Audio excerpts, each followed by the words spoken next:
Hey guys, did you have any issue getting into the call? Some guys are complaining they can't get in.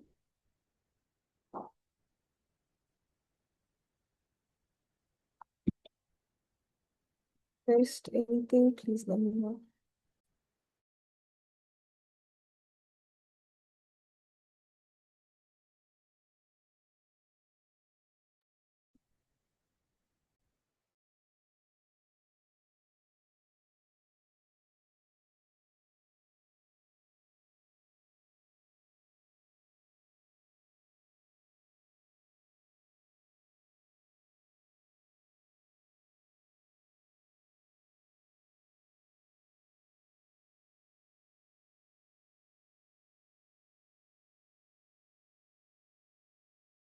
Right, we're just gonna give a few minutes for other guys and Dawn to enter the class, and then we can start.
Hey guys, how are you people doing?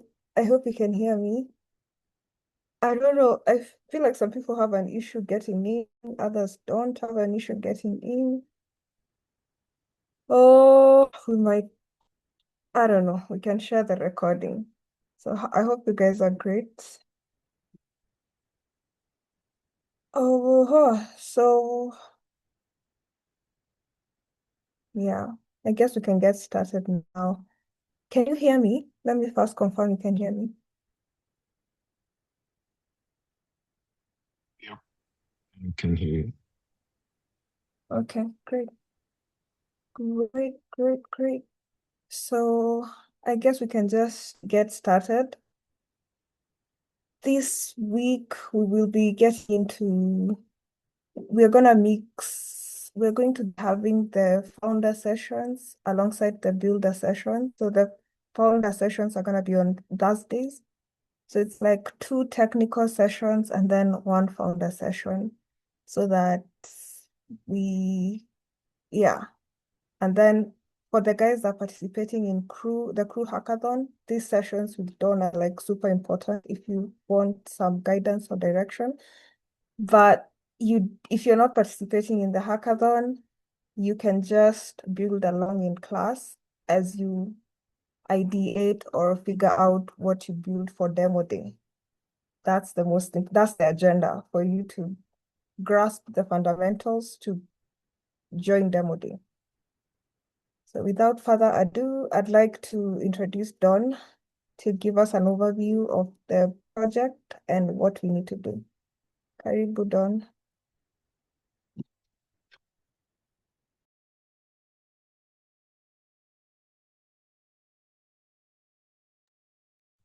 Yeah. So I'll share my screen. Just give me a second. Um,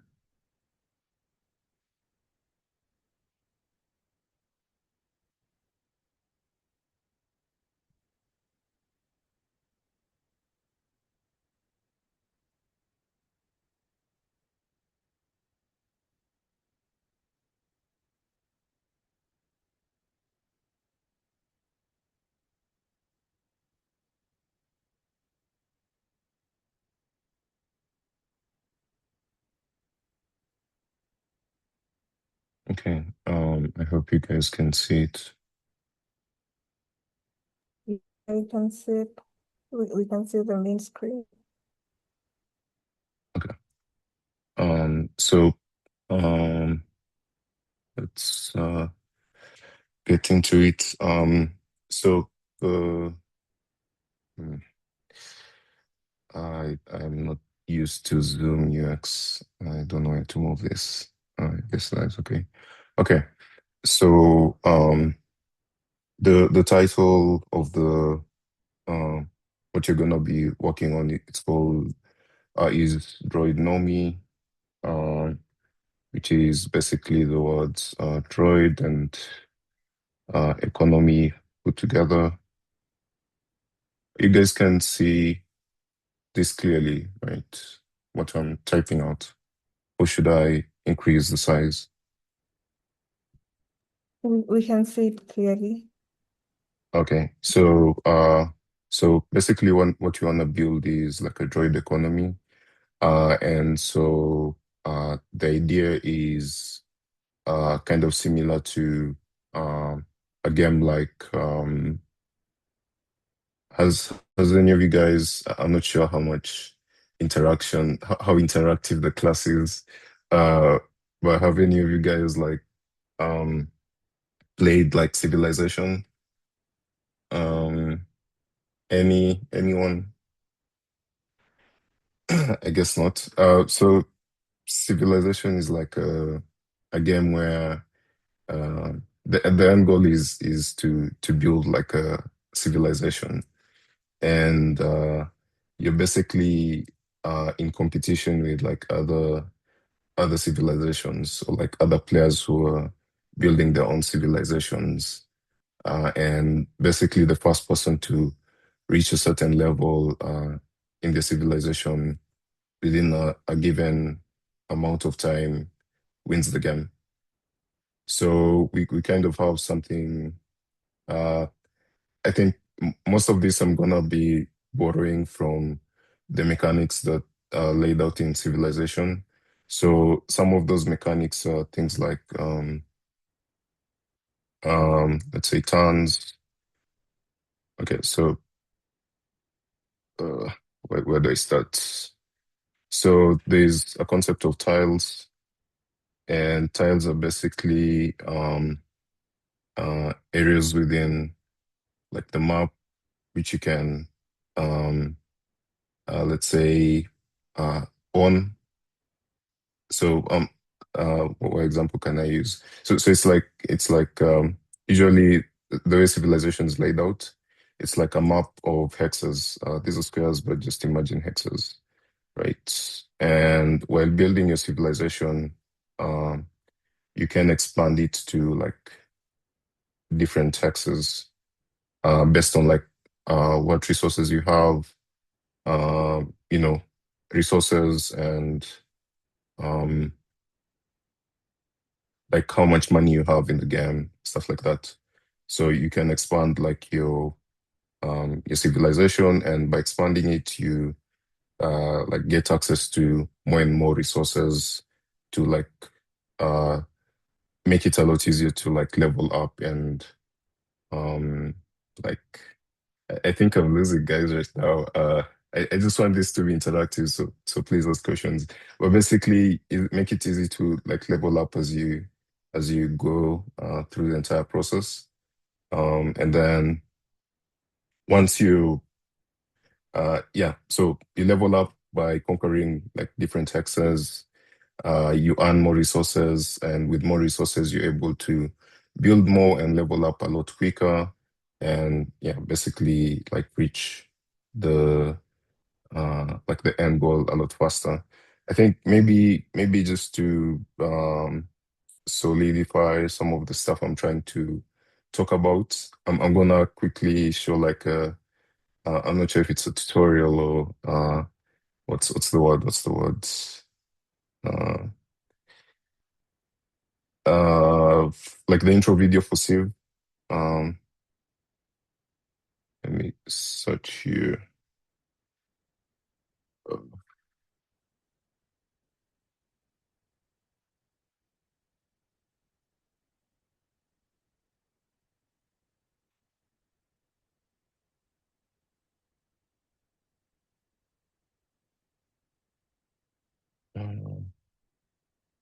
so let's see. Okay, this is the kind of game. Um, it will play after this ad. I'm not sure if you guys can hear like the sound. Probably also not on my end. Let me skip this. Yeah. So this is what I was describing. So you have like this territory you're trying to conquer and expand into. And then based on how you expand, you gather more resources and can uh, level up quicker within the game, right? So the tiling pretty much like explains it. Like and then some of your resources can be like human resources like an army or human resources like what else? Army scholars, uh, scouts who can help you expand your territory, farmers to like work on farming infra within a specific tile so that you can better like feed your growing civilization, stuff like that. So I wanted a similar us to or when I was uh, given the task of kind of taking you guys through building something, I thought this would be like a great way which merges both like agentic stuff where we have autonomously running agents, like uh, kind of running their own. Think of it like running their own. From the analogies I've been making, running their own like civilization, and they're like the main players within the game. And so you could have different droids like spawned up by like different people, and they autonomously like walk towards like leveling up faster than other droids.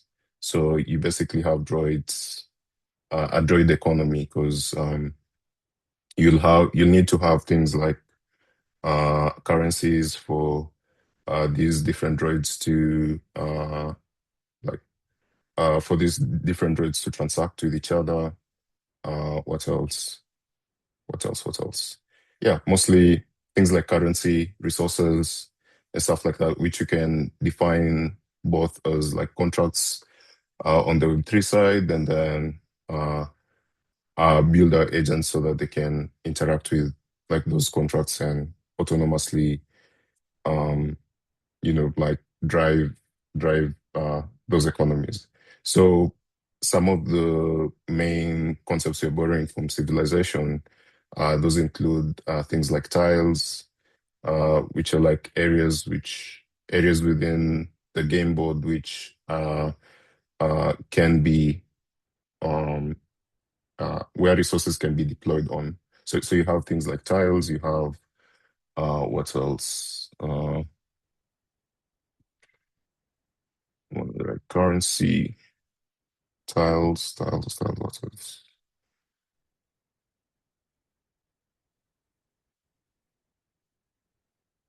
Uh, And resources, some of which can be deployed within those tiles. So you have like, let's say, farmland, and you can build parallels, or have parallels as a specific for like droids. So maybe instead of like a farmland for a droid, it's like a data center, or something like that. So we have these resources, farmland, uh, what else? Yes, those. Um, yeah, can keep it to like just a few stuff. Farmland armies, traders, like ships, um, vehicles in general. Yeah. And the way the save gameplay works is basically in order to be able to have access to, let's say, an army or a ship, you have to be at a certain level of the game. So there's like, let's say, game levels.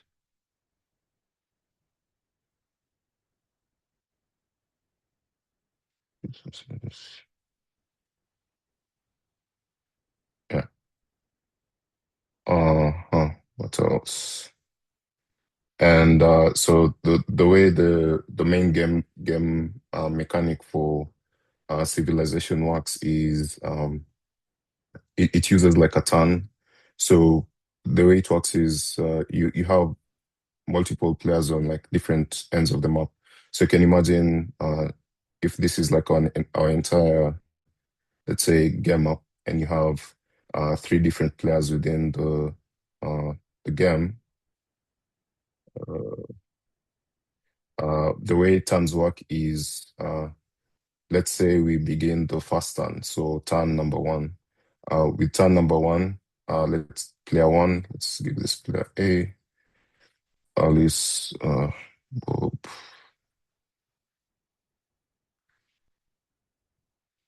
Richard. Yeah. So we begin the first turn. So we'll start with Alice like making her decisions for that turn. So her decisions will affect like maybe movement of her armies or traders or ships, and she has like a limited number of them that she can move.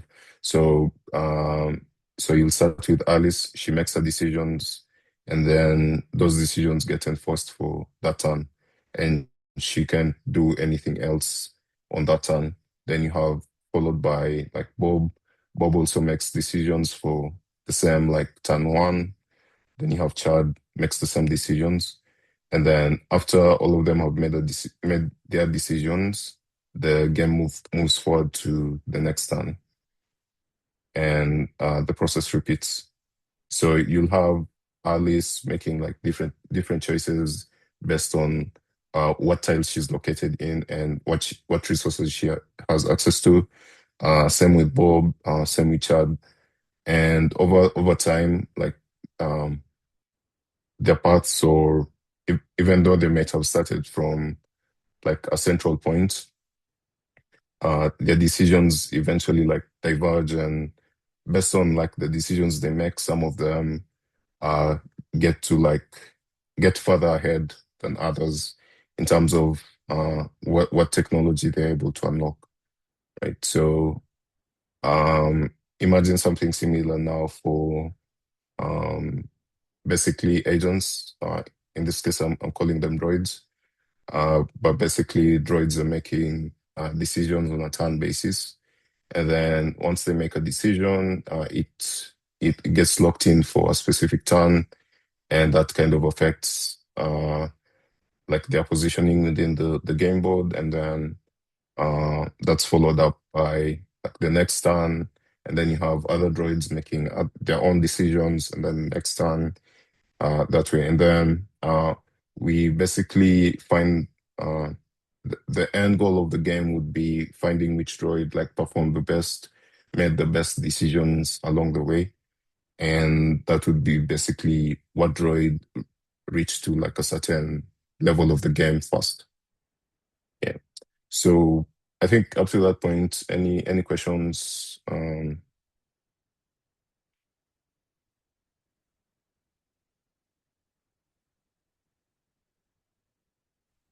Yeah, I don't have a question. I'm just trying to understand what Yep. we are building. So this is basically uh, like one droid accessing different skills, or I don't know what's No, happening. Like, no, so this is just the idea is it's not a single droid. It's gonna be multiple different droids that we just let them to like do I mean play the game. We just want to deploy different agents to play the game. That's I guess simplest way to explain it. Yeah. okay, okay. Yep. Any other questions?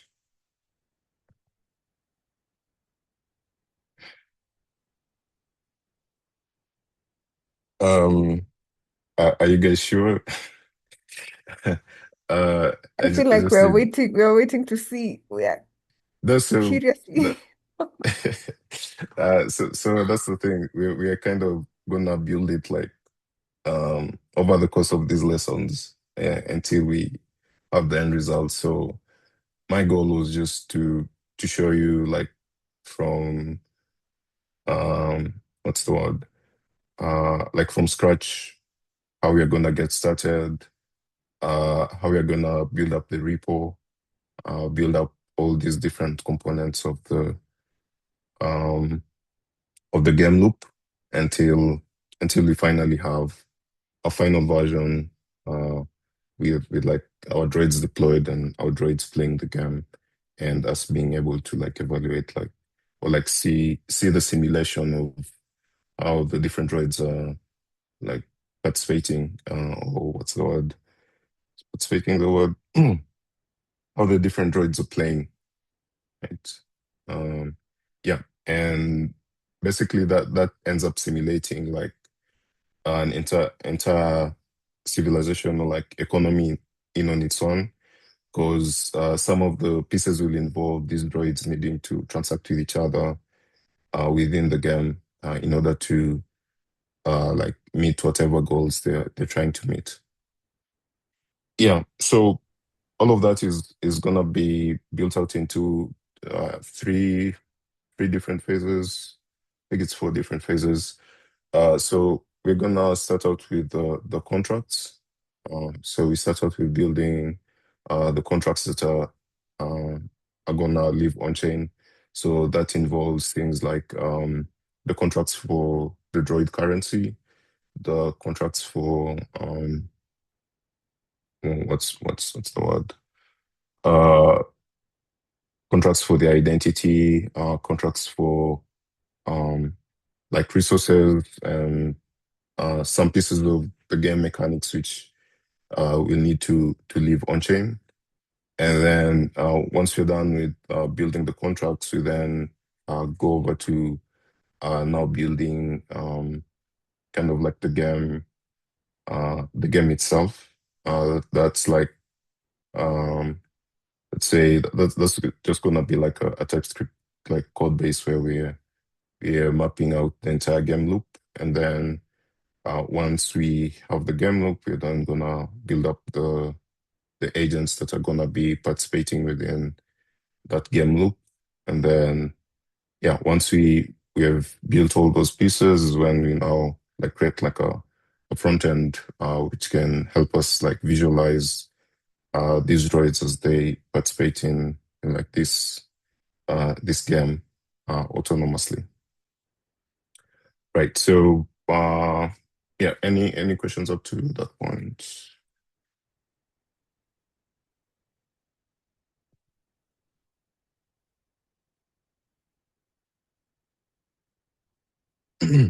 Okay. Guys, I don't have to be the only one asking questions. Please unmute and ask Don whatever question you want. Just a reminder that you can do that.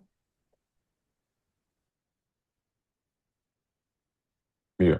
So also just another thing to mention, for most of this I'm just gonna be or we're just gonna be like doing it by hand, not necessarily using coding agents. We may use them later on, but the reality is I'm not sure how many of you guys actually have access to like, so for example, if me I'm using Cloud Code, like it just and no one else has access to Cloud Code, it just throws things off because you may not be able to like follow along. So I'm just gonna like build up from the ground up, and so that also you have the chance to like understand some of the concepts we'll be building with. Yeah, and then the last disclaimer is since I've been using Cloud Code a lot, I haven't coded in like like 6 months. So this is me going back to coding. So let's see how I do. Okay. So the first thing you're gonna need to set up is Foundry. So I think another explanation. I think for most of it, if you're able to follow along, then that's great. If you're not able to follow along, like with the code, uh, like if you're not like following along, like typing it out, I think that's okay as well. I think I'll be sharing progress or like the code itself, like uh once our lessons are done. Yeah. Okay. So now to getting started. Um, so we're gonna be using Foundry. I'm not sure if you guys have covered Foundry. That's a question. Just asking. Have you guys covered Foundry, like GitHub, like those basics, and also basics of Solidity? Like, you've already covered that, or So we have gone through like the anatomy of a smart contract, but we didn't go into details because we were focusing on deploying smart contracts with Remix AI. So we know how to use Remix, but we haven't necessarily used Foundry. okay. So we're gonna be using Foundry. So Foundry is kind of like let me close this and browser.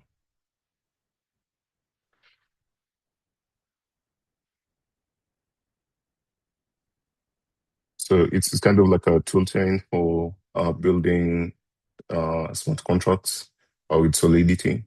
So if you're following along, you just head over to getfoundry.sh, and then it has like installation instructions. Um, yeah. So I think these are for like Mac and and Linux. I'm not sure what the Windows. Uh, Maybe if you're using WSL, that may help. Yeah, but you'll just get started by installing Foundry. So I've already installed Foundry, but you'll just come here and like copy this, and then paste it in your terminal, run it, and then it should do the installation process. So Uh, don't yeah. please share the link in the chats. And I'm also wondering, like for the guys who maybe don't have Foundry, is it something that can be replicated with Remix, or would that complicate stuff?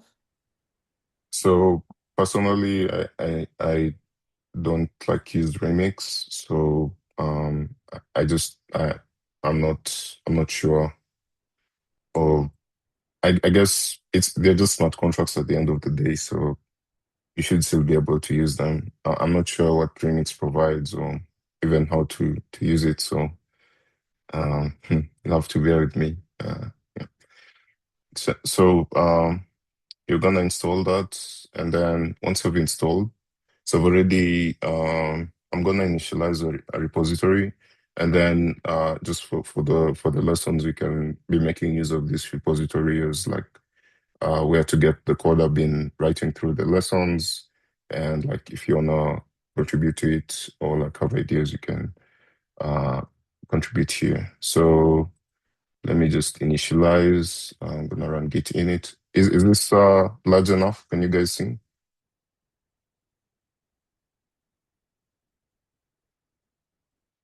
Take that as a yes. So just gonna write git init. So we initialize the Actually, read. no.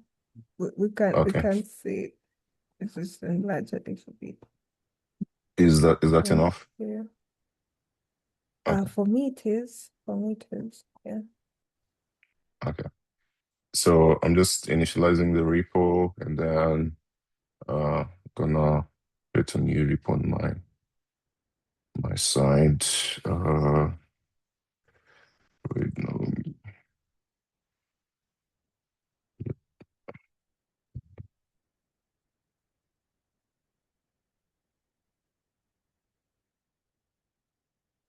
So I'm just linking up my repo to Git. Uh,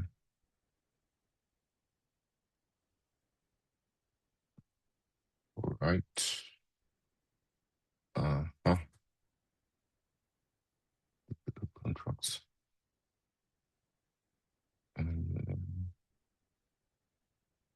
so when you install Foundry, it adds like a bash command, like a command called Forge. So I think Forge is how you mainly run the toolchain. So you just forge in it to uh, initialize in like your what's it called um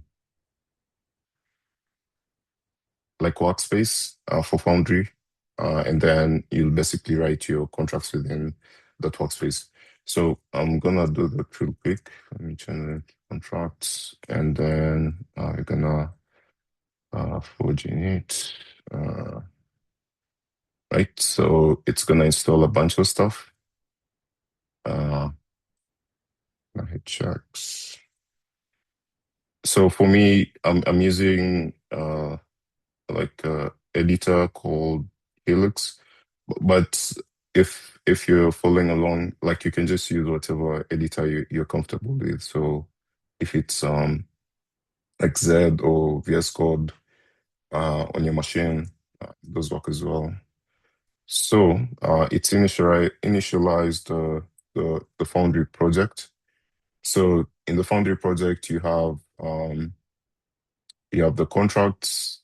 This is where you oh no, this is my code. Yeah. So in the Foundry project, you have the foundry.toml. That's like a configuration file. And then I'm seeing some questions.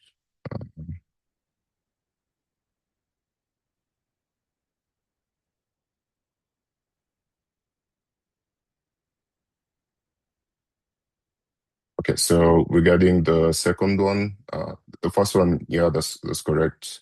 It's mostly terminal. And then regarding the second one, uh, as long as you just run the command I shared, or like from Foundry site, just run the command it shows. I'm not sure. I guess depends on your setup. I don't think you'll need to install much, but um, yeah, I'm here if you run into anything.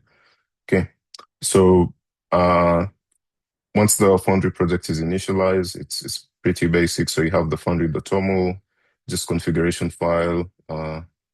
So it's like package.json, if you like, from JS World, understand that data, readme, git ignore, a test file. So this is where we'll be writing like tests. I'm still not sure if I'll write the test, so I'll just let Cloud write the test.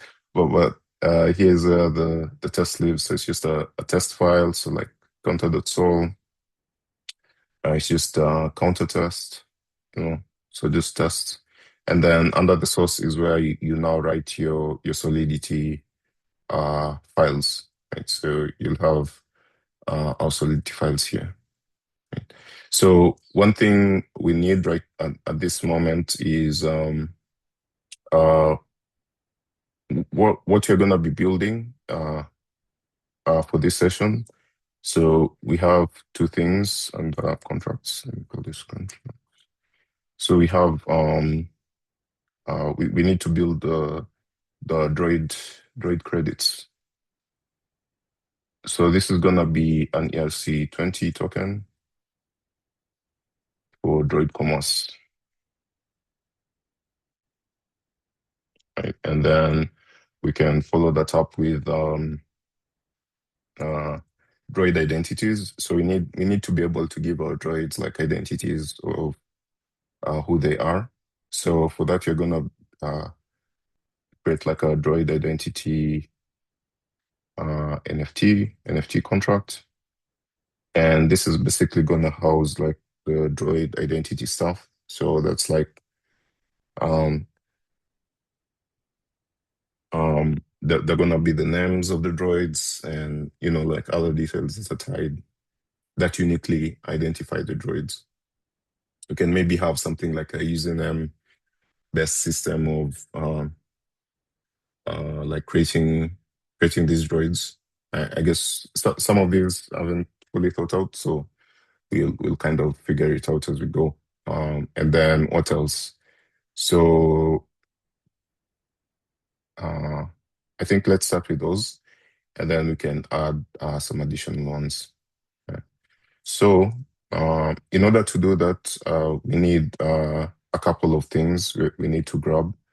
So in EVM, there is something called Open Zeppelin, and they usually have like um, libraries, or like they usually have libraries for most of the uh, that most people like depend on. So, for example, for creating tokens, there is something called an ERC20 token. So it's basically like a specific contract uh, which is used when you're making like a token. And then you have for NFTs, there is an ERC721 used for the same thing. So let's see, ERC20. So if you just open Zeppelin, you're gonna like see Open Zeppelin docs. You can see all of these different contracts, and also like the documentation. If you wanna like read more into some of these libraries, so you can basically see we have yeah, these details, how to install it, blah blah blah. Yeah, if you wanna go down that rabbit hole, then that's where you're gonna find them. So there's that, and then there's 721, which is for our NFTs. Um, yeah. So what you're gonna do is, in order to have access to them within our Foundry project, we need to install them as like libraries, right? So for that, I think let me what should I do?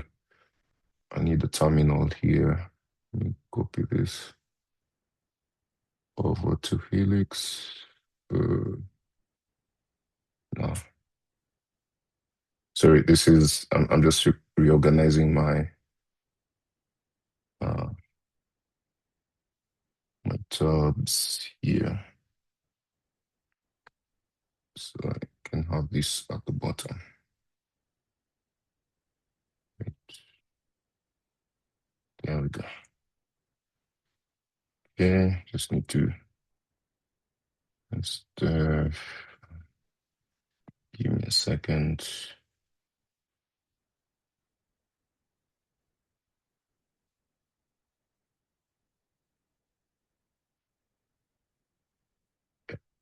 So wait, what's this called? Droidnomy. The, yeah, and this controls.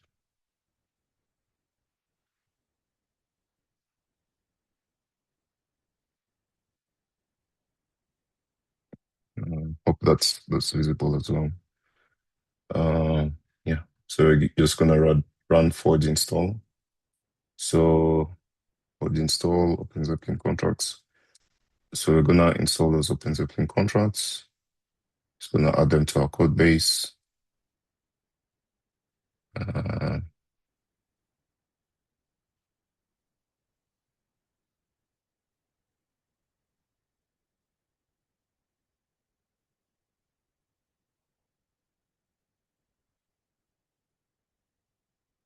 Uh, Don, could you kindly repeat the purpose of installing these contracts?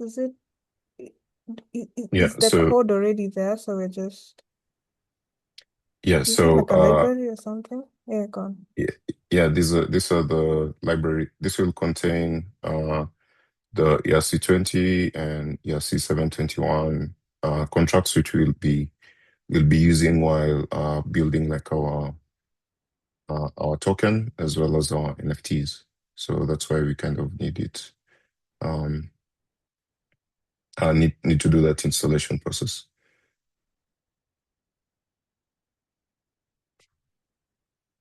Okay. Where will we? Okay. Okay. So once they're installed, just need to relay. Go to contracts. So basically, when you run that with Forge, it just adds like that folder to a clip. So you can see the OpenZeppelin contracts folder has been added here. So that means we now have access to the like code from those contracts. Right. So next what we're gonna do uh, is just doing like some remappings. This is just so the editor picks up uh, some of the stuff we use from OpenZeppelin. Right. So just gonna do a reload and yeah. Now we're gonna like create a fast file. So we're gonna create it under contracts in the source, uh, under the source folder. Right. Let me exit Helix for a second. Okay. Looks good. E oh, source.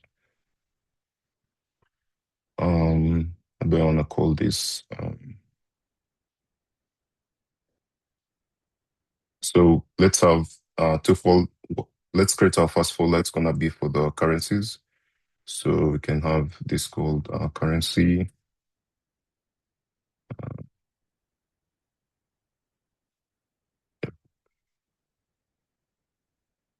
And here we'll have currency.song.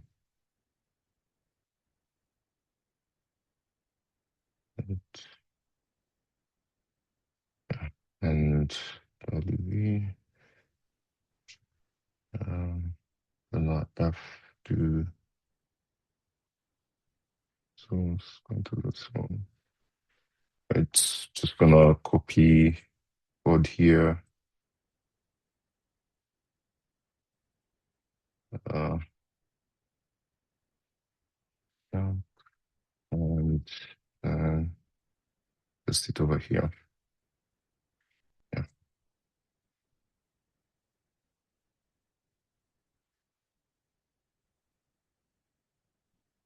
right. And then we're just gonna do some imports. So we, in order to have access to the ERC20 contract, which we installed from OpenZeppelin, we need to um, import it into our file. So this is gonna be called our Droid currency. So contract Droid currency, right. And we just need to import ERC20. So there's like an interface for ERC20s.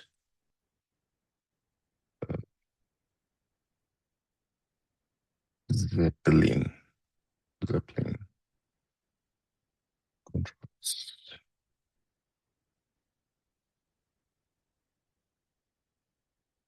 Again, ERC20.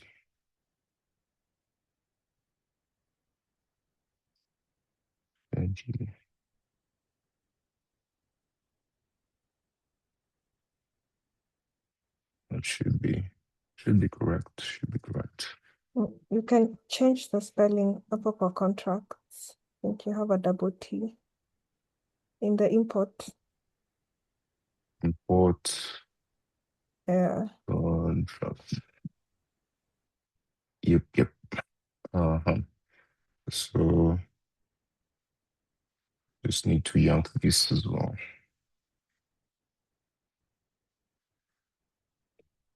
Mm, mm, mm.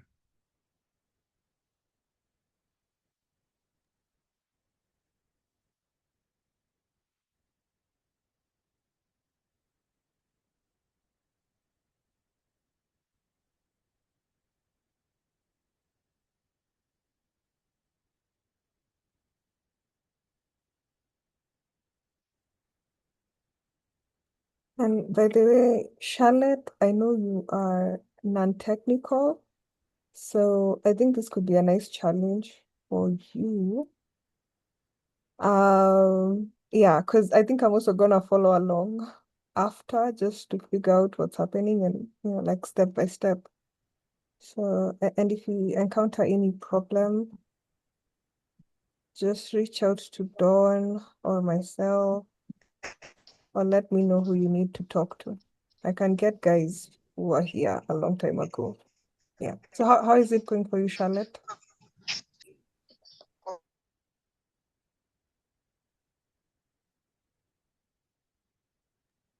Charlotte, do you want to say something? You're unmuted. Hi, Washuka.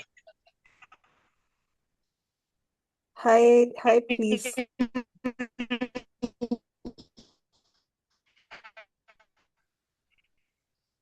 I think you have a network issue. I can't hear you clearly.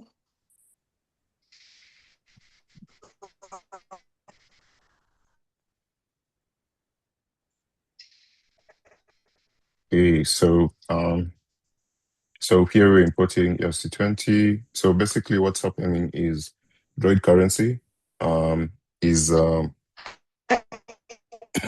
inheriting from ERC20 and also on a bone. I'm not sure if you guys, like for the technical folks here, hope,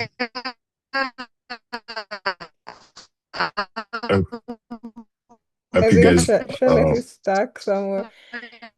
yeah. For Maybe the quick.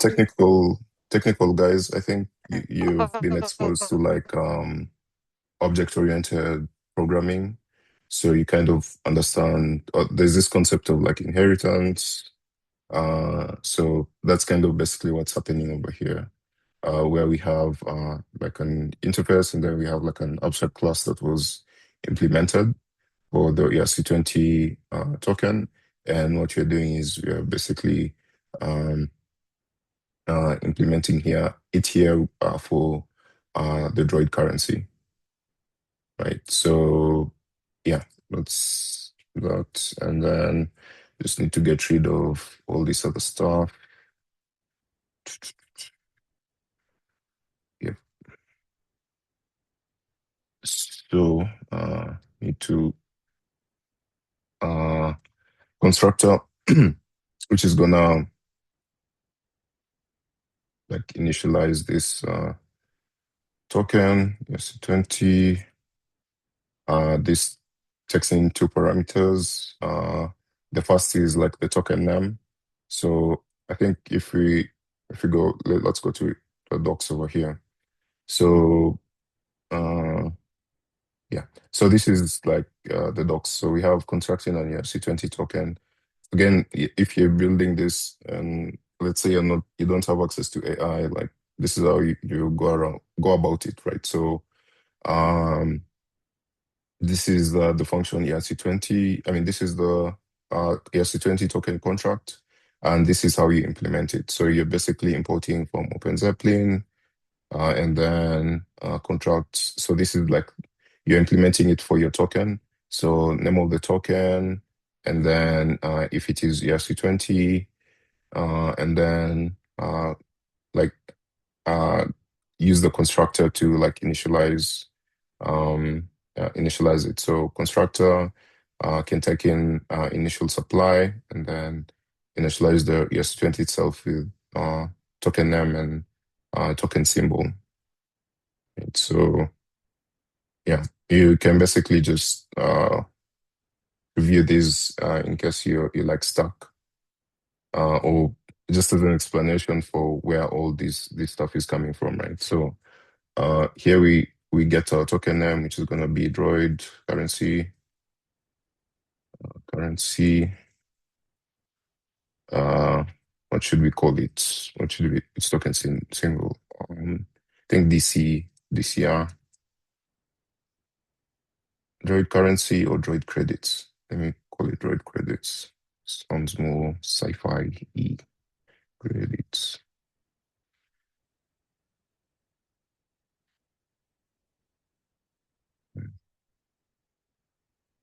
Yeah. Uh, call it DCR, and then the owner of this is gonna be so. We are also so Honorable is also like a contract which we're implementing here, like an abstract contract which we're implementing here. So I go to access, just the same way. You just go to the docs and you'll find access control, which is what you're doing right now. And from access control, there is Honorable, and this is basically how to um, implement it. Let's see, Honorable. Go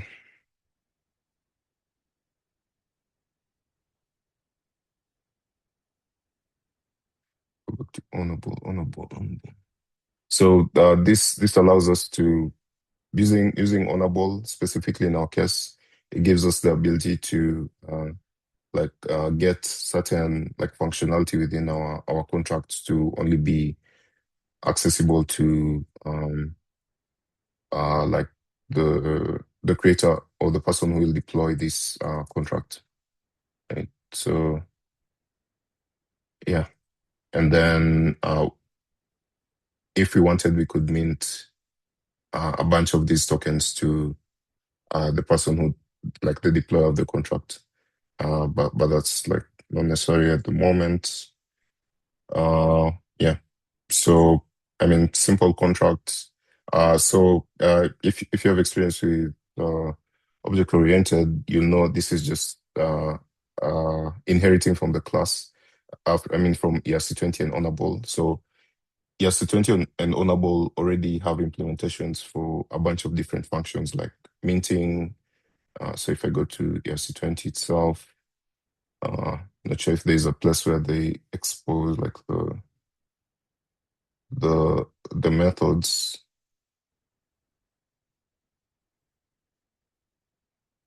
Let's see. Guess not. Guess not. API reference. Is it API reference?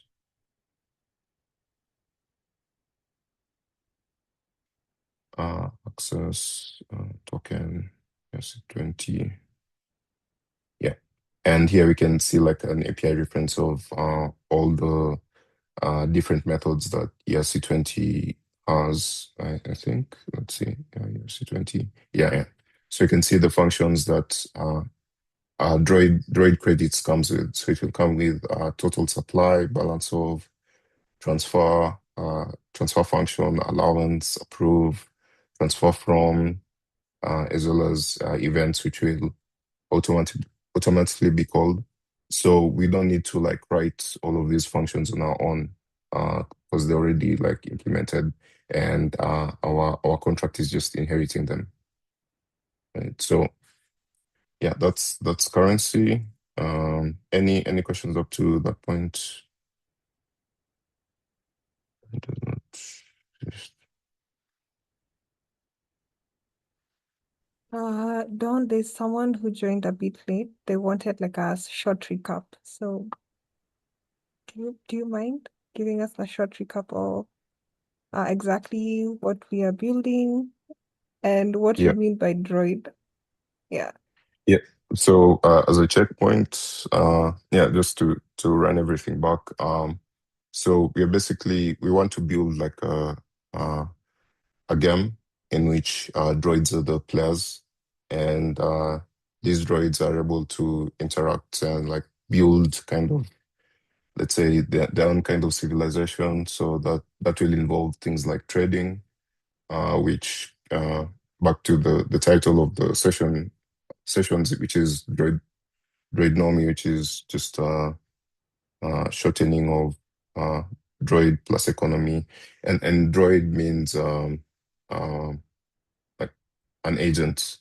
I guess more like, yeah, a droid is just an agent, like an AI agent. Or I mean, if you've for any Star Wars fans, you're following along really well. Yeah, I think that covers it. Yeah, so at the moment, what we're doing is we are working on so it's like we're gonna take this through like phases. So the first phase involves building the contracts that are gonna support the game. So that involves at the moment you're working on the droid credits, which is gonna be like the um currency for transacting like between the different droids, and then we can I guess what yeah, we are done with droid credits, and now we are going to what's it gonna be? Droid identity. Right. So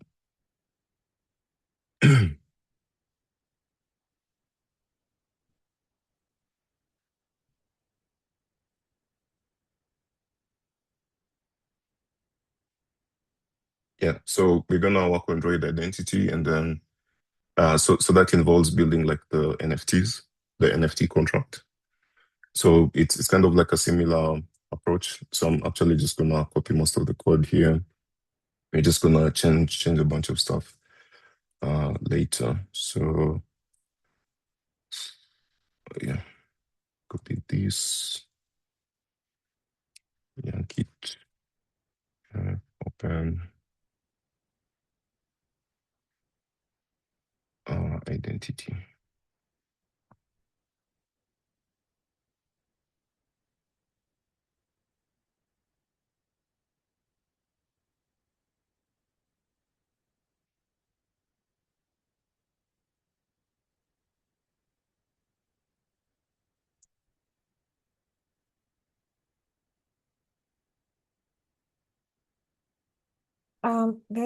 Someone is asking the tool that we need. Well, don't be shy of watching this recording. I'm gonna share it. So far, Dawn has used Foundry as the code editor, right? Right, Dawn? No, so Foundries for the Solidity toolchain. Uh, Also, it's for but smart contracts. yeah, for building smart contracts. So it's kind of like I guess if you're from like JS world, like Next.js, or whatever you used to to build like other apps. It's like a similar, but just for contracts. Yeah.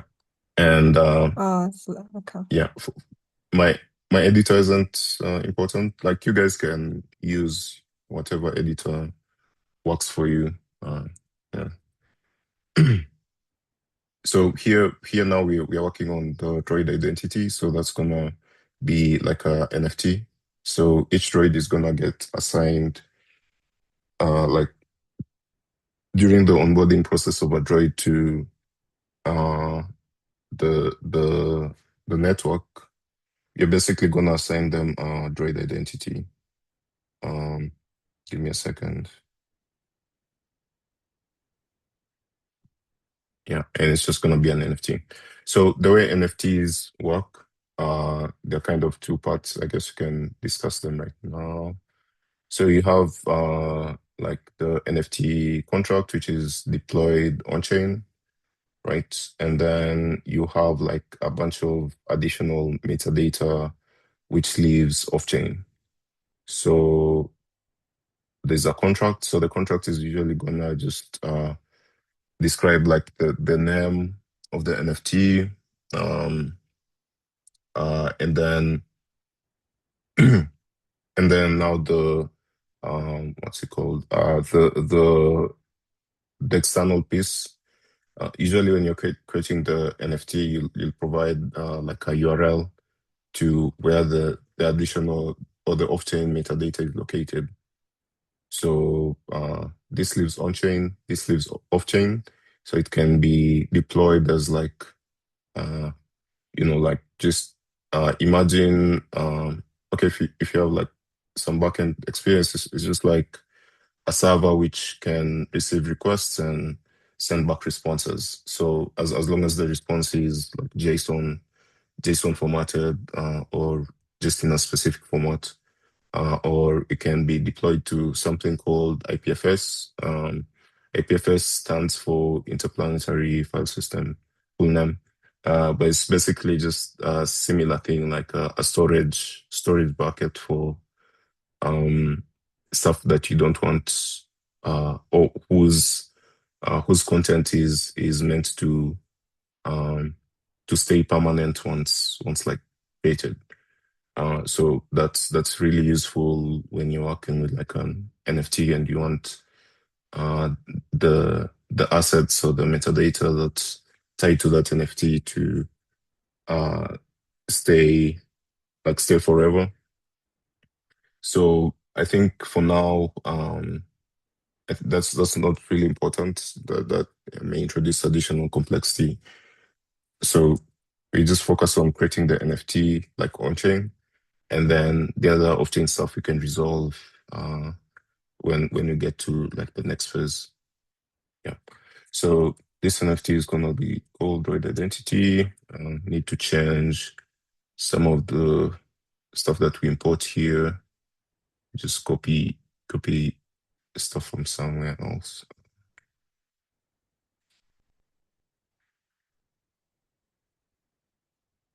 Oh, and do that.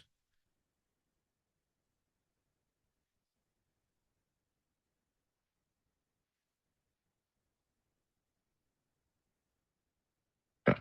So just importing ERC 721 and the same honorable. So Droid Identity is ERC 721 and honorable. Just need to and update the constructor. Let's see. You'll see 721.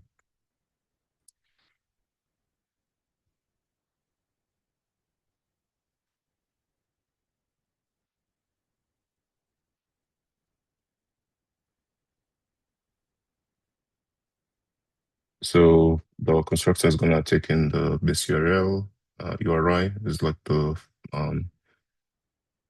one of the initial arguments, and then uh, the next is just since we're inheriting, we're just initializing like the super class. So this is gonna be droid identity. identity and Droid ID.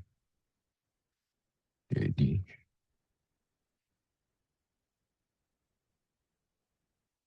Doctor ID. Initialize it with honorable and just set the desktop here.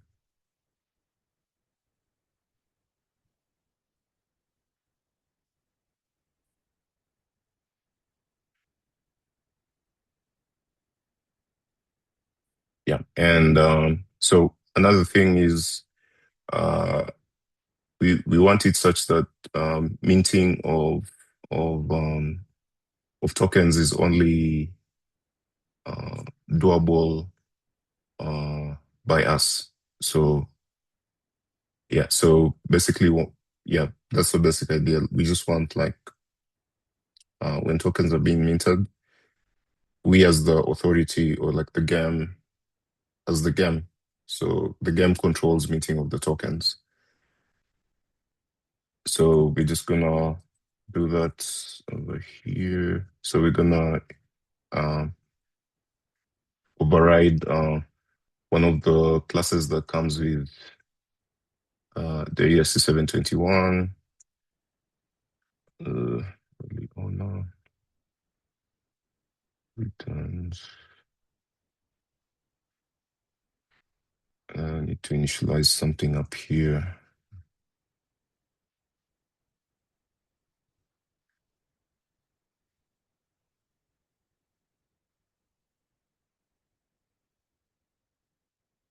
So yeah, here we're just initializing like a counter, which is gonna be like moving up as we mint more and more like tokens. Let's token here. Initialize it. Okay.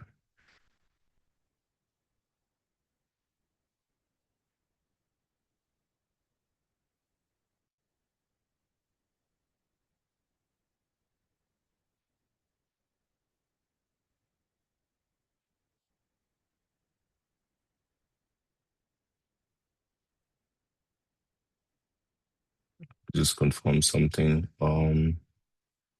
Segment is it part of ESC 721?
Yeah.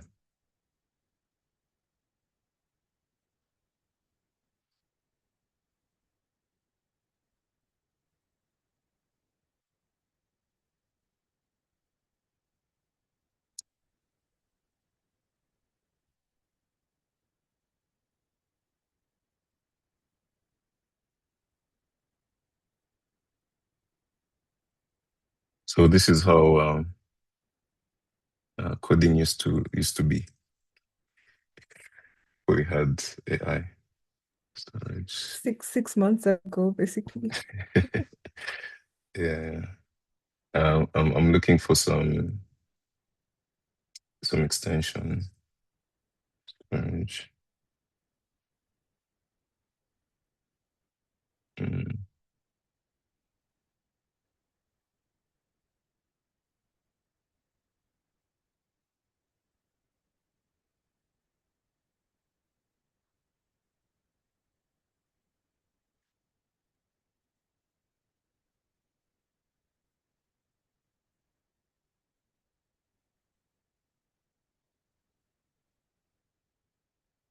was even an updated version.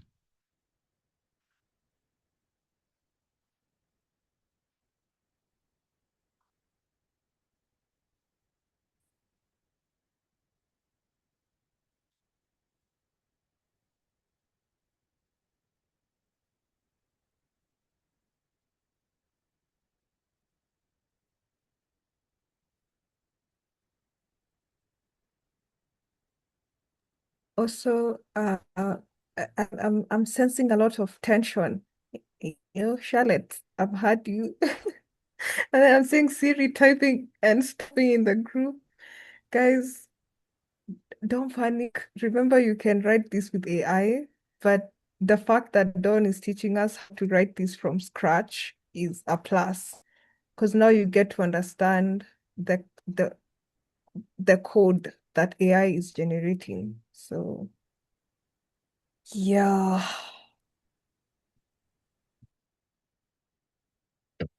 So yeah, just back to what you're writing. So we're trying to build an NFT.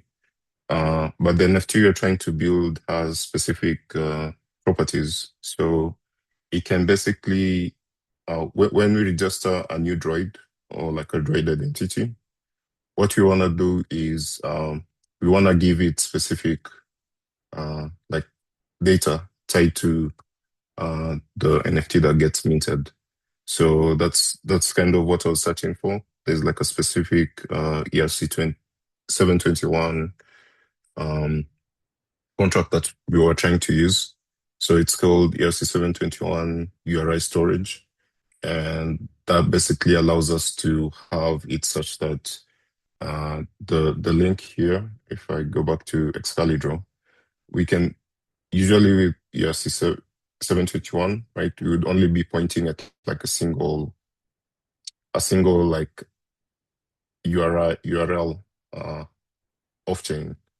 But in this case, we want to be able to, based on how we mint, want it to be specific to the droid so that, let's say, the droid has its own specific image, stuff like that. So that's why you needed now ERC 721, URI storage. Yeah. So that's what I was picking up. And now we're just gonna make use of it. So I'm just gonna change from ERC 721 to 721 URI storage. Um, Still remains honorable. We only needed the best next token ID. Then initializing the so in this case we don't use the best URI because we're gonna assign for every new droid identity we register, we give it like its own best URI. So I'm gonna remove these.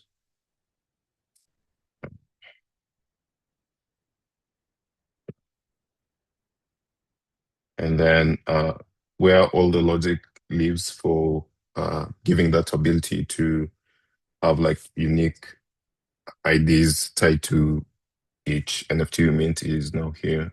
So mint will now take us a second argument, which is uh, object string, memory, URI. So it's just a URI that comes in. Again, only we will be able to do the minting.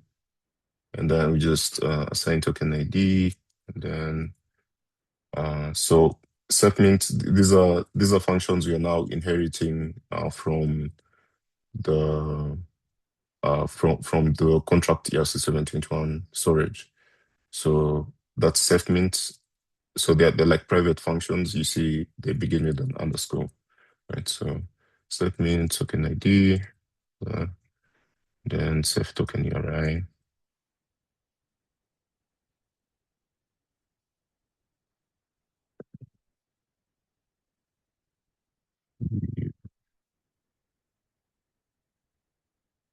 Yeah.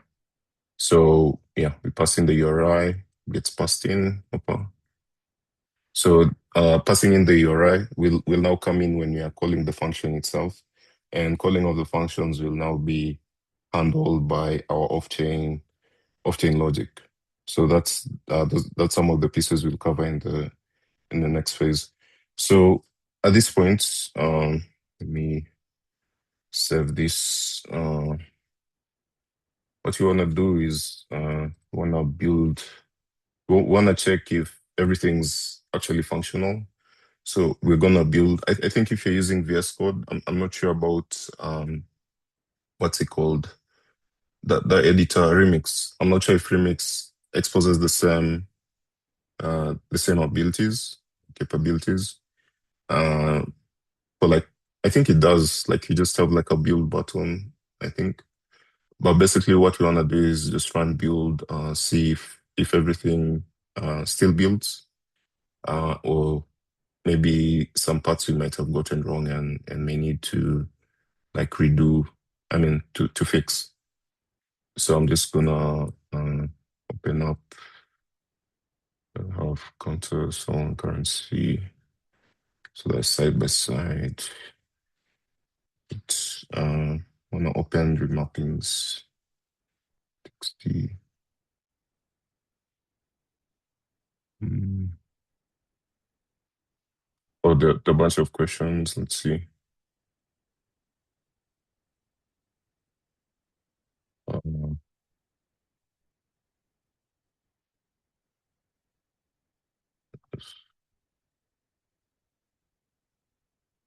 somebody say this the self-voting progna for Droid identity contract. I guess this is what we'll find out with the build. I think it might fail. I'm not super sure about um, the imports. Let me just confirm. Let's run build and then see what fails. So Forge comes with Forge build, so you can basically use that to like build your contracts. Okay, so yeah, basically those questions. So let me see if moving the @ sign fixes it. Sorry, matches the. Oh, okay, okay. So opens the plain contracts. I just need to change over here.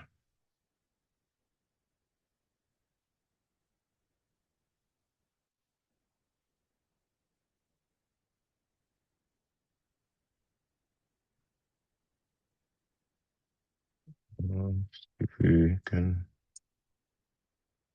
go results.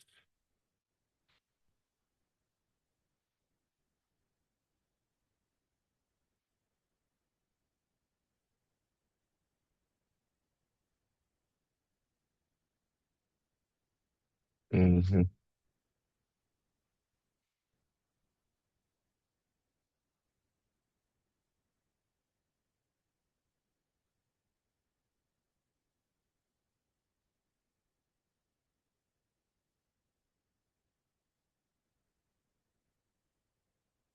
Nikizua sana tutambia Claudi saidie.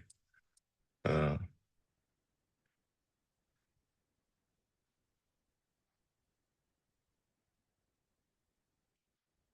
okay. Why am I not getting your results?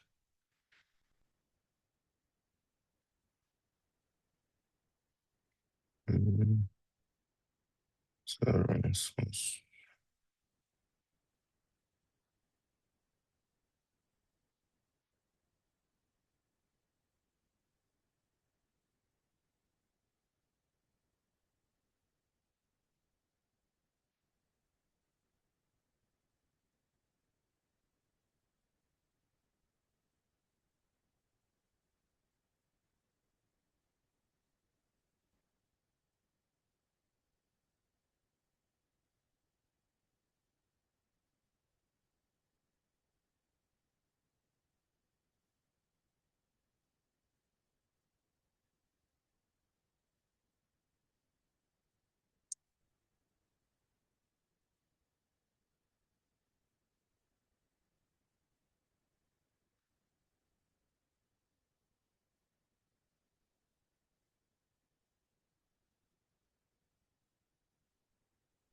Any questions while I debug this?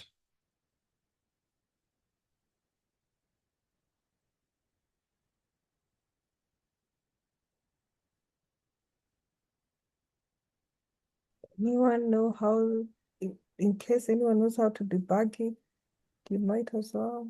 Denzel? Though I think we're yeah, I think it did build. Let's see. Oh, there's one compiler error. It says undeclared self token URI. Okay. Let's see. Um, just Kiasi. I Give me a second. I'll be back.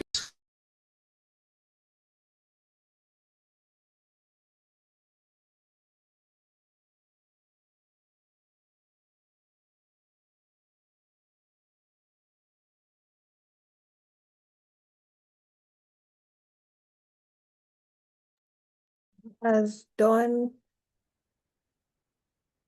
figures that out, anybody with a question?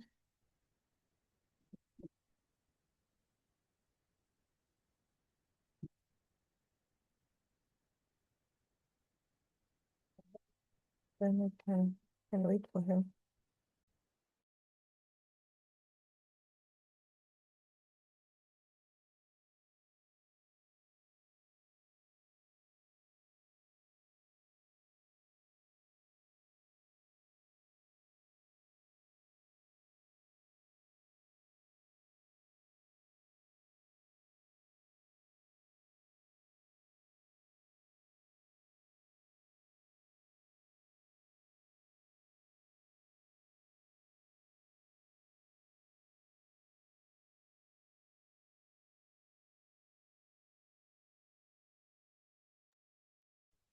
Yep. Sorry, had to attend something. Okay. So you have an issue with self token URI. I think maybe does ERC 721 have it?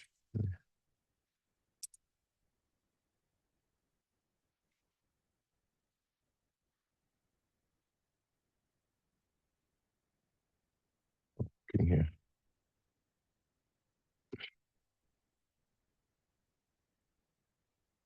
That was meant to be set token URI, token ID.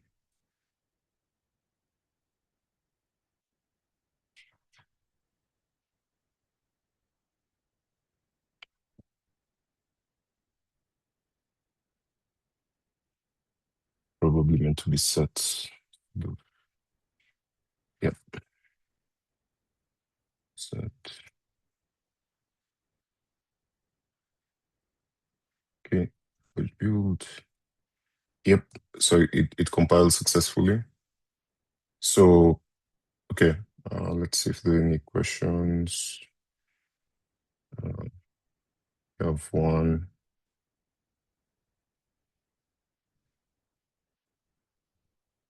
It's set token URI. So I think we're good. Yeah. So when you run Forge build, it usually just creates like uh an output token, output file. I think you guys have I think you've been introduced to ABIs, right? So you kind of okay, just asking if you guys know what ABIs are. We haven't talked about it in this course, but I don't know if there is someone who Oh, doesn't know it. okay, so ABIs are basically like kind of an interface for like how do I say like an API, basically, just an interface for whatever code will be like calling the contract. It just knows that this is how it's supposed to like encode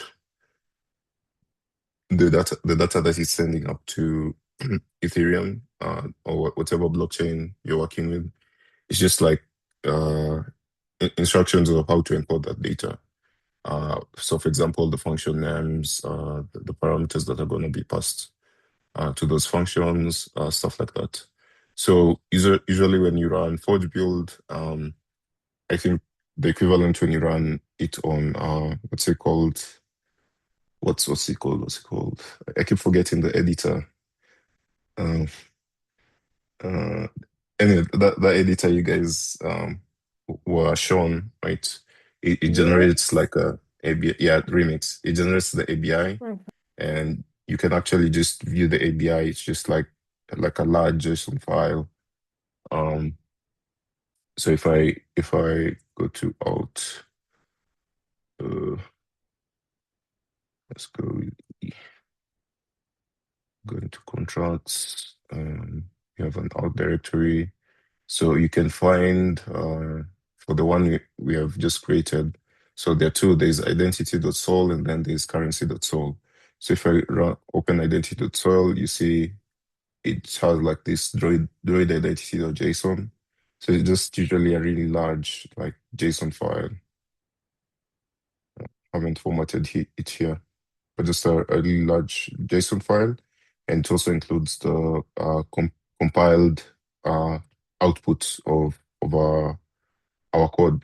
So this is basically this hex string, like 60, whatever. So it's kind of the compiled output of our code, which will now be like deployed on chain. Yeah. So what else? Uh, okay. So we have built the Droid identity. We have also built the Droid credits. So now we will be able to register our droids, and for each droid we register, we give them a unique NFT, which has data, let's say, tied to like the unique identity of that droid. And then we also have Droid credits, which is gonna be the main currency for what's the word?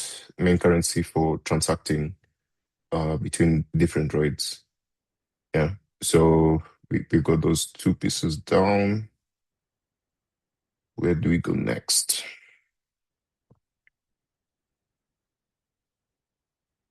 So we have to balance what we represent on chain and what we represent off chain. So uh, one thing when it comes to deploying stuff on chain, one thing you realize is their transaction costs. You have to pay gas fees for like every, let's say, calling an action like registering a droid, which will be minting an NFT. We'll have to pay gas fees on that, as well as um, for, I guess, minting more of droid credits. So you have to kind of balance what amount of business logic you want on chain and what amount you want off chain. Because if you put everything on chain, then you have you run into issues around cost of like running your product, and also the fact that on chain may be slow in some cases. Yeah. So we have currency. So I didn't have like a lesson plan. I didn't prepare for the lesson, but so we've done currency and identity. So you need to figure out what else you wanna have on chain, and yeah, what you wanna keep off chain. So from the way I described the game, we have basically our game world in which we'll be deploying different droids. So we have covered currency and identity. Uh, and what's next?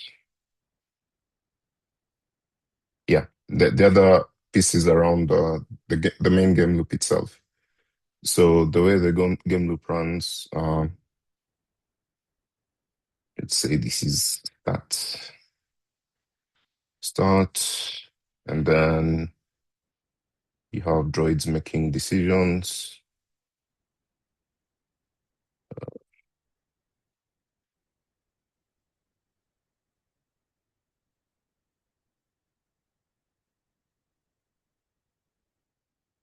Starts done. As I mentioned earlier, it's like a turn-based game. So you have a turn starting, and then once the turn has started, you have the droids make decisions, and then the decisions for for that turn get committed.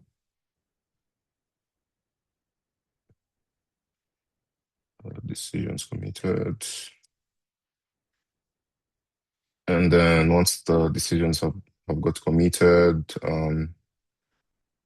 so this has to happen for all droids, like within who are playing the game.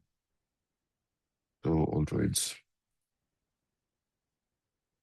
right? And then once that's done, like the turn finishes and the decisions are applied.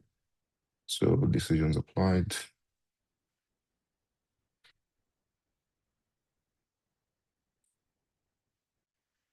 Yeah. And then stop. And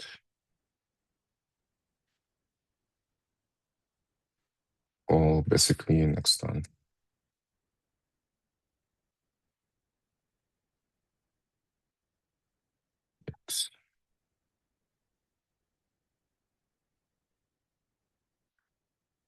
Right. So things we can put on chain around the decisions that get made by these droids and commit them on chain. So we need to figure out what those decisions will be about. Okay. So there's that. So that's the main game loop. And then some of the other game systems will include like let's see, uh, mar- a market, right? So a market for trading. Uh,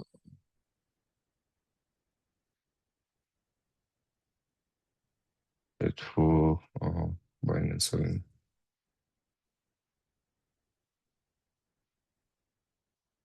Um, like resources. So you have, let me be more specific instead of just saying resources. So let's say, okay, let's say our game is about who gets to build the biggest data center with the most compute. So we use that as the metric. And then we can say whoever gets to it first within 100 turns is the one who kind of wins the game, right? So what goes into building a data center is like, let's see, we have the chips, right? So we have like NVIDIA chips, like DRAMs, chips. What else? There's water, right? There's what else? Electricity. So those are like power plants. And I here's where you can like participate because it's not about the code. It's just about thinking through this idea. So and you're encouraged to help out. So chips, water, electricity. What else? What else? Let me put AI researchers.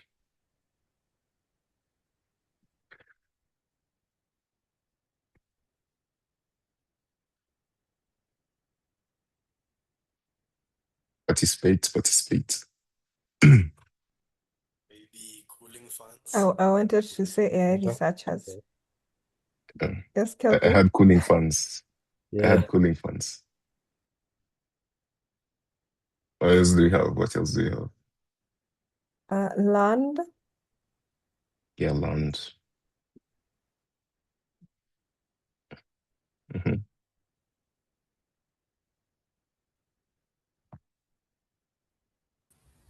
Licenses, Pardon? operation license. Oh, operation licenses. Okay.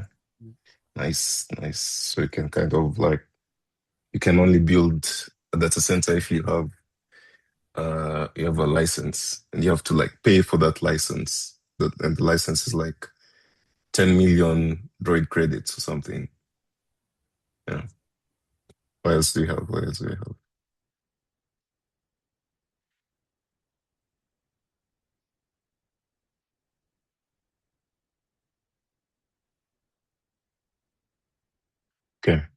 So let's say the output of our data center is usually gonna just be a model.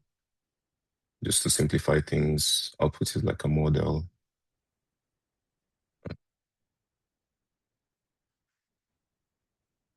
And then we can, depending on like what data center you have, right?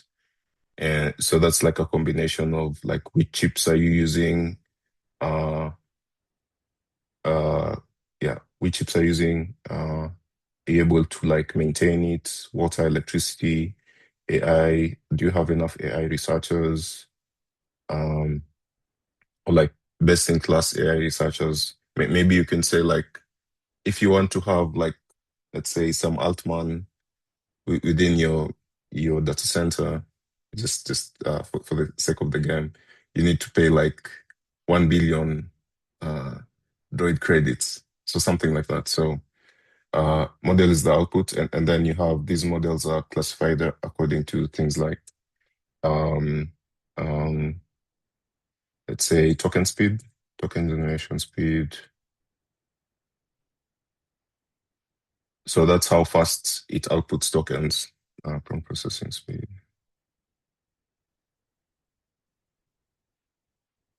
Right? And then event price per million tokens.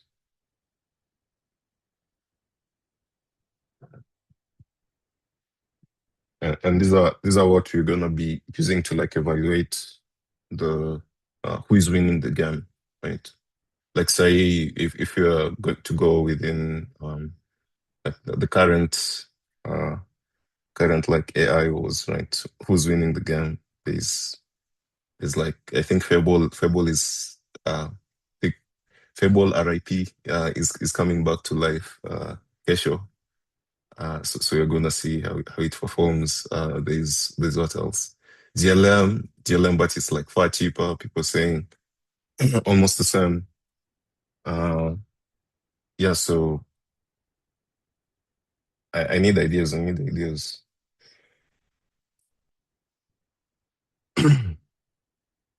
Instead of data center, this can be AI lab.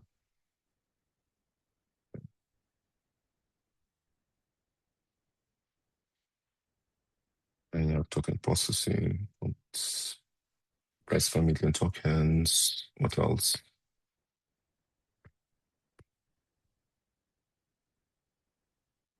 Context length.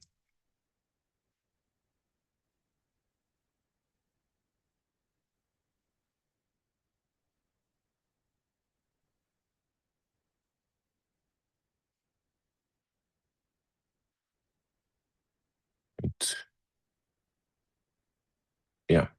So yeah. So the Droid economy is basically a race to build the best model. And you have these droids, when they're deployed within the game, the main task is let's find land, like capture land where we'll be building our data centers, have enough money to purchase schooling funds, have enough money to purchase AI researchers, pay the operating licenses, uh, build power plants, right? Build power plants, water, uh, be able to purchase water, be able to purchase chips or like make chips, right? So, and then based on like the configuration you have, what chips you have, how you're able to maintain your data centers, what AI researchers you have, how much, how many data centers do you have like on land, those will determine the models your AI lab is able to come up with. And then so those models will now be um what's the word? The performance will be measured based on what's the token generation speed. So all these come from uh the training, like the AI lab. This section of things will lead to us determining the token generation speed, the processing speed, Hivo. So let's see. So the decisions that these droids are making are gonna be around, let's say for chips. So just a more specifically, it's list for chips. It's buying chips, or maybe like you no longer want a specific chip version. So you could have like versions of chips. So let's say three versions of chips. Three versions of chips. Can have um uh, low, medium, and high. So low performance, medium performance, high performance. And you can buy chips. You can also sell chips. So these you kind of buy or sell to an open market. So that's again where the uh, the Droid credits are gonna be coming in, as well as the Droid identities to identify who's the buyer and who's the seller. And also for the market itself, I think this is more of resources. Yeah.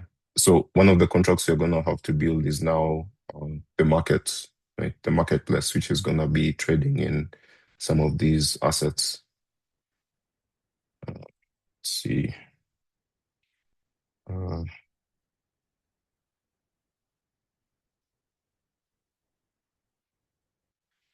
so this is gonna be a contract, and these are gonna be some of the assets that are traded there. Right. So okay, so we're in chips, buy, sell chips. What else? You can discard chips. I think just buy, sell, right?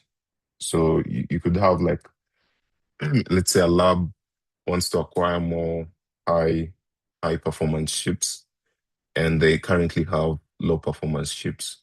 So maybe in order to get enough money, they have to sell some of the low performance chips and then buy like high performance chips, right? So uh, that's one decision that could be made on every turn.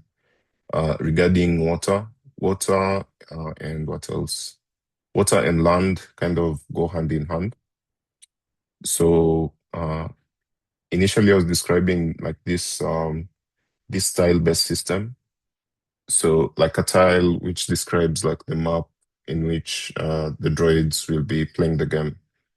So you could have certain tiles have access to water, certain like don't have access to water, stuff like that. So depending depending on where you position yourself, you get access to more water or less water, or have to like buy it from somebody else, you know. So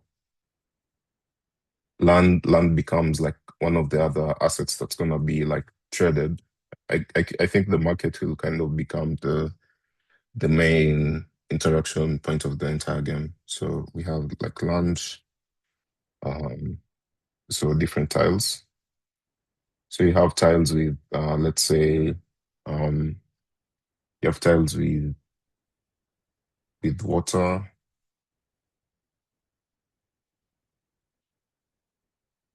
You could have tiles with like homes, so people's homes, and maybe like let's say a tile with people's homes may let's say be uh worth like 10 million droid credits, right? And then one without people is like worth like 50 million droid credits. But now the catch is like if you buy one which has people, you're gonna have to pay to like move those people somewhere else. So you'd find like the cost of buying the tile itself is 10 million droid credits, but the cost of like relocating people is like 1 billion droid credits. I mean, we can come up with the numbers eventually, right? So water tiles, people's homes, bear tiles, um, what else? Forest tiles. Yeah. and each time costs something.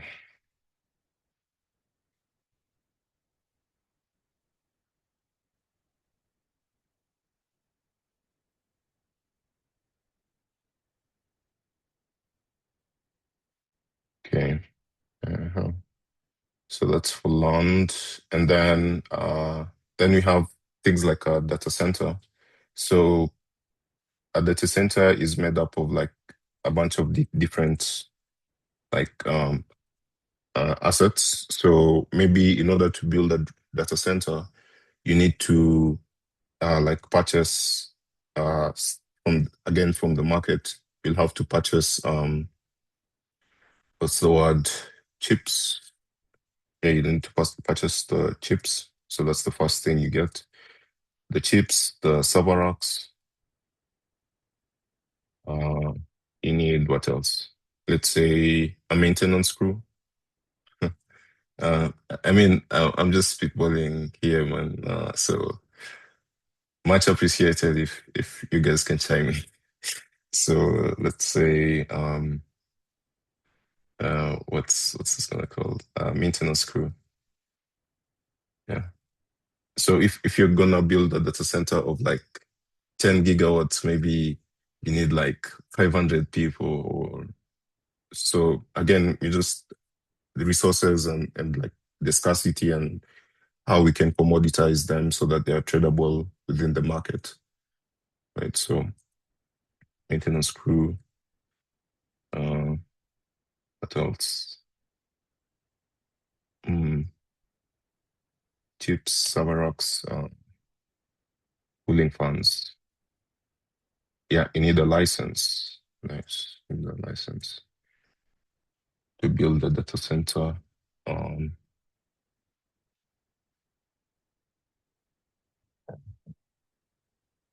okay, what else? Yeah. So we need to kind of have enough of these, and then best of let's say in order to build, let's say 1 gigawatt data center, you need like 1,000 chips from like NVIDIA, or like 1,000 low uh low performance chips. You need 1,000 or like 100 server racks. You need a maintenance crew of 50 people, however many people. You need cooling fans for like each of the server racks. You need a license, right? And you need a power source, right? You need a power source. So maybe even before you can start building the data center, you need to have built up on one of the tiles you acquire, you need to build up nini, uh, like a power source, so a power plant. So that's one other thing. This can be separate. So power plant.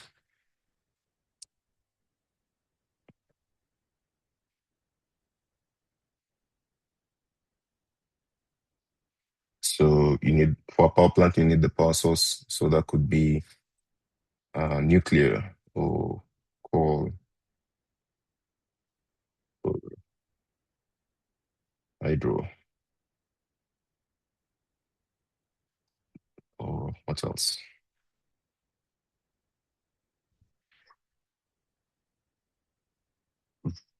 Um, renewables, solar. Yeah. You have those. You can build a power plant. Also land. So I'm just gonna have the land and maintenance crew.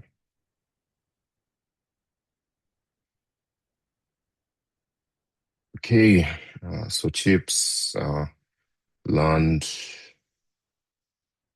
data centers, power plants. Okay.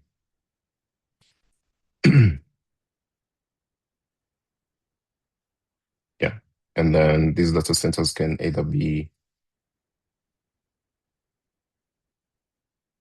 training centers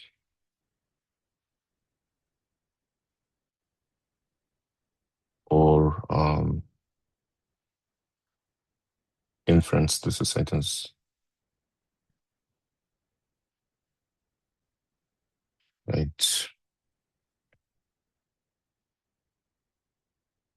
So this is on the supply side. And then you have on the demand side, okay, this is supply for the model, but the market has like demand supply for all of these different components. And then model demand, right? I guess we can put that to a later debate, but let's see. Let me think. How can we cause like model demand so that it's like a complete economy? So you have people building these droids, and you have, I mean, you have these droids building these labs, and then out of the labs, like creating models. And then on the other hand, you have people who want to purchase like these or make use of the models, right? So I guess for now, the way it can be is just uh, we can in the game loop we can just randomly the game itself can randomly select a specific amount of say demand, like a specific amount of, let's say, people who wanna purchase uh these droids. I mean these models or make use of these models, right? And then you have the models and they're built according to like tokens. Yeah, so we can just randomly generate uh, the orders on this side of the market. Uh, yeah, and that creates the demand side, and the labs themselves will be building towards fulfilling that lab. So these are some of the decisions that will come. Like, what's the demand like? Will be a decision that the agents are making or the droids are making when they decide, let's say, let's purchase this resource. This is uh, feeds into,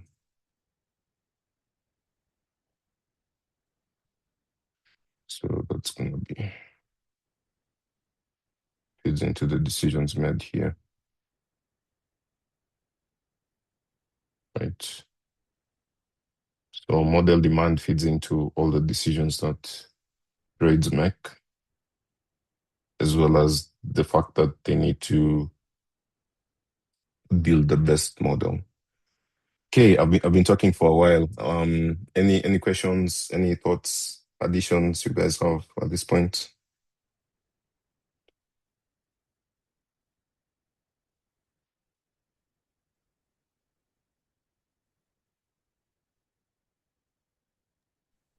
Honestly, I don't think I have any question. I'm just watching you cook. I feel like you've entered flow state and we're just watching. So maybe you can share this with us so we have Yeah. a better idea, and also like we can find a way to translate to the guys who are not here yet before the next class. Okay. Yeah. I think I'll share this once you're done. Okay. So now we're gonna figure out the pieces that are gonna be built as contracts. So I think we've pretty much outlined these different pieces, but the main things are gonna be where we want contracts are for the different markets here. So I think there are multiple markets. There's the market for um, building models, and there's a market for consuming those models, right? So there are these two different markets. So we can put markets, right? And then build, what's it called? Building market, then consumer market. Yeah.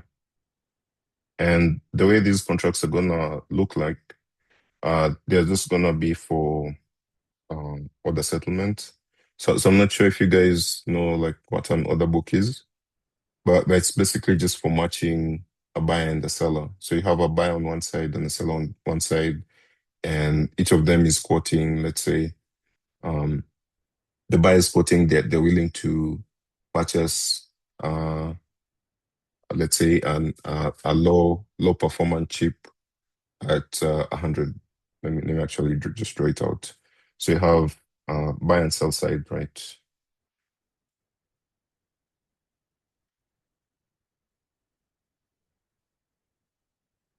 And you have like buyer wants to purchase one low performance chip,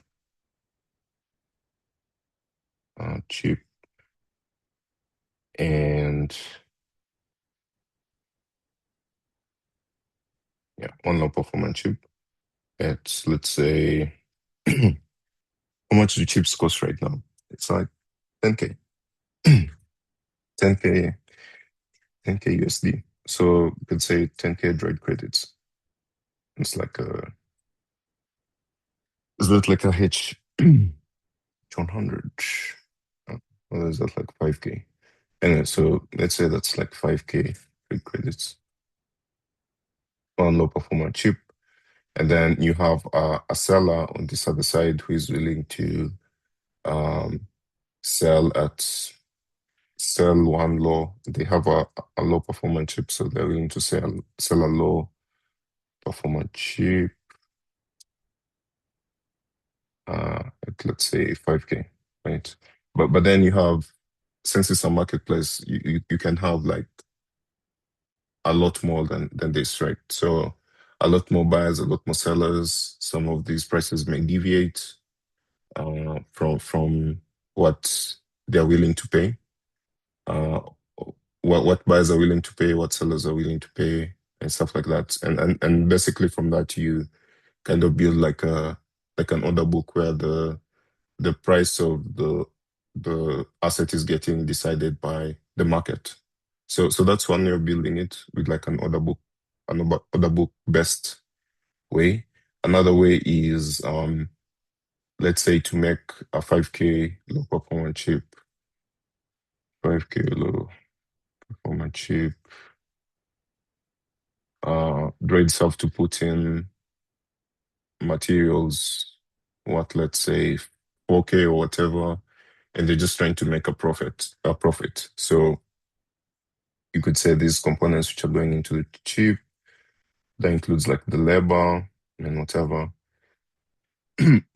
Okay, so we might not build like all of these, but just I'm just trying to map out like the scope and what basically what to work on. So let's say for this 5K Droid credits, DCR, low performance chip. To build it, you need like 4K. 4K to build,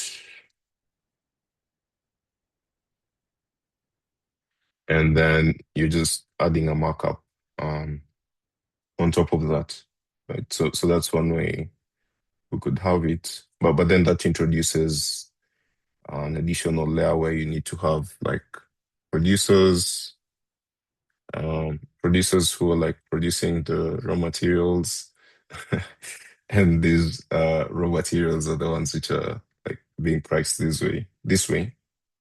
So yeah, the easiest approach is you just build it as an order book and just say let the droids themselves decide what the prices are gonna be, and yeah, based on that we see what happens, without needing to worry about factors of production of a chip, for example, because that would add, let's say, if again, if you're exploring that lab, that would introduce like a fab. So you need like a chip fab, yeah, right? And this fab is basically gonna be having all the stuff that goes into, producing chips. So you have the researchers, Yeah, so these are one of the decision points where you guys can chime in and and say which one you think we should go with. Yeah. And so let's say for Chip Hub, you'd have like the researchers, you'd have what else? It also needs, it's kind of similar to a data center. Uh, Not really. Researchers, bunch of workers, what else? There's this lithography machine. That's one, and what else? Um, Lithography machine. You also need land, need a power source.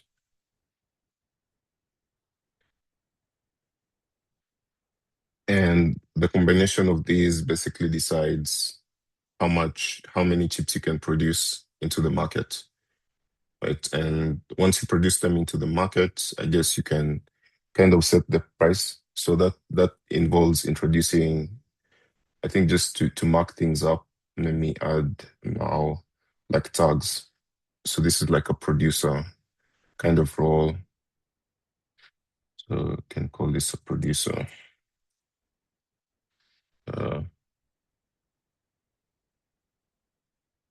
Uh, yeah, so we're gonna cover the tests. I'm just answering to question by Patrick. We'll cover tests. Once you build the smart contract itself, you can just write the tests that are tied to like that specific contract. I think we already there's already an example. Yeah, but just to then just focus here first. So chip fabs become like the primary producer. Then you have data centers as consumers of chips. So they are both consumers, and then they produce um, uh, either models, train models, or they run models. So you have this data center over here. X. So it's not taking my input. Yeah. So you have data centers, both producer and consumer.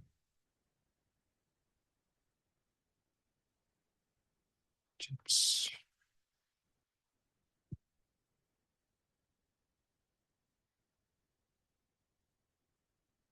And so that we don't end up like recursively going down until we until we reach like the uh, never mind. That was a joke for me. Yeah.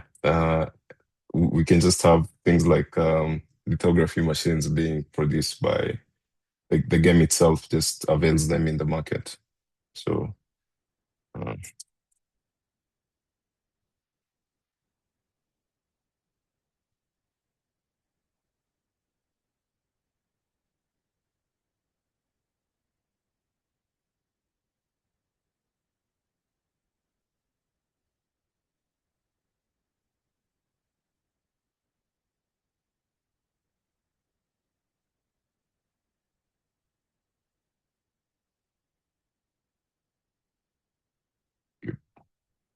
chip for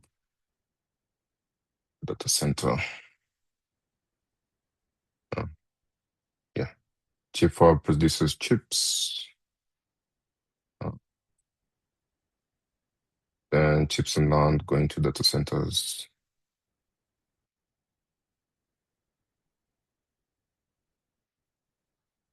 And then from there, data centers produce models.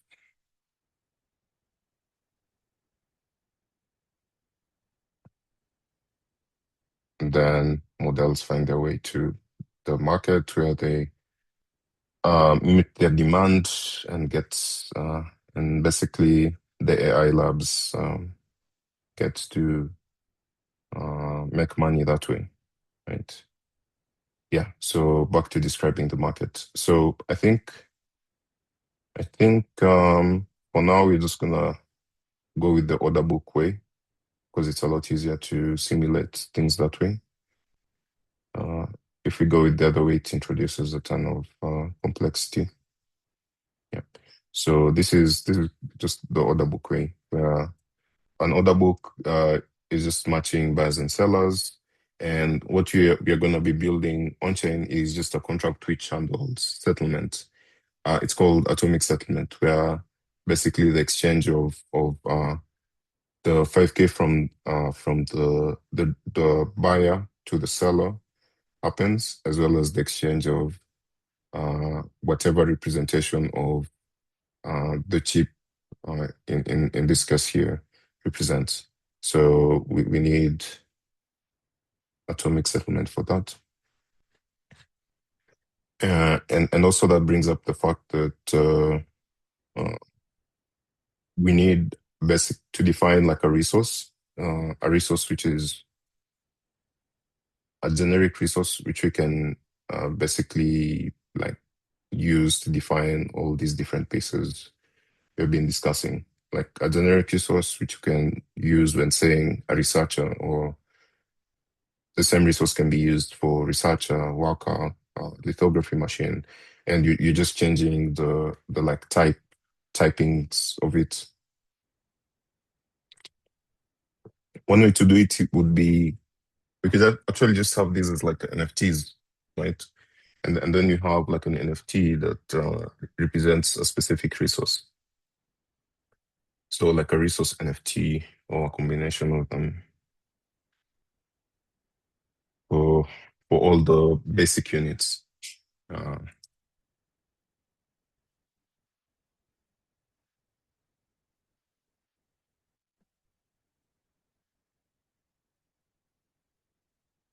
so basic units are gonna include lithography machines, land.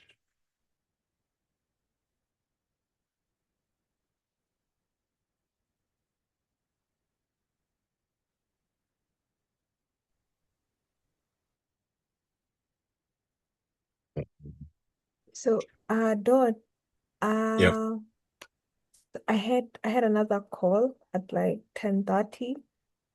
I'm wondering if we're gonna have wrapped up by then, perhaps, because I think I'm the only one here to handle the session.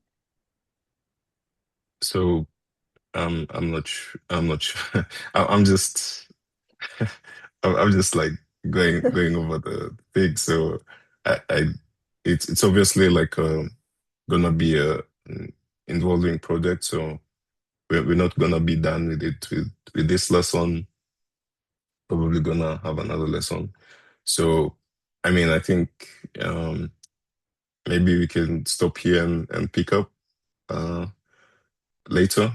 Maybe I can iron out some of these pieces on my own, and then in the next lesson, we just start working on the specific contracts, like finish up on the contracts, and then it will work on the next thing.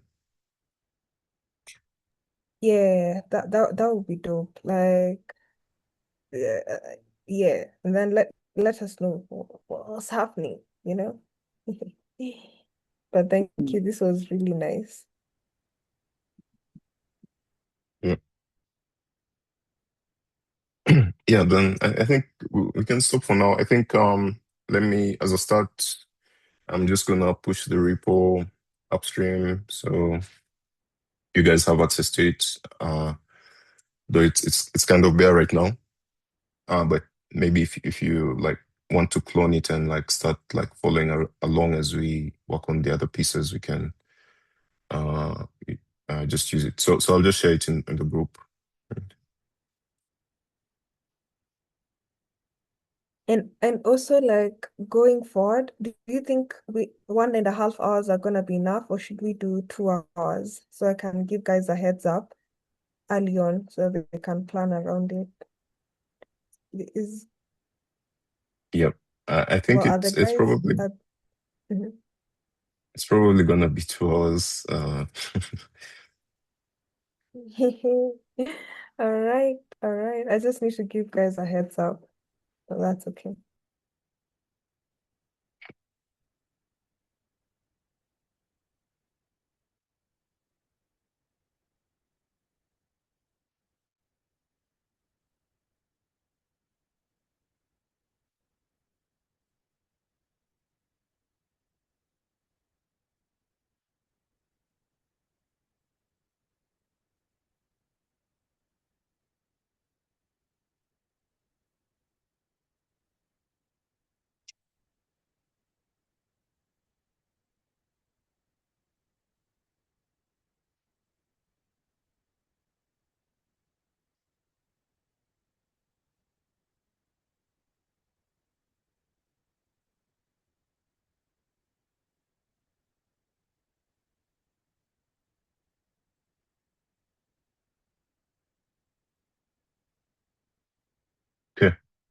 Uh,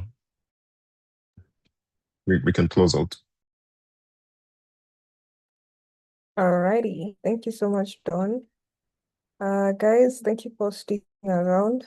We'll see you on Monday for Don's session. Tomorrow, we're gonna have our founders track, so we can relax a bit as we code along.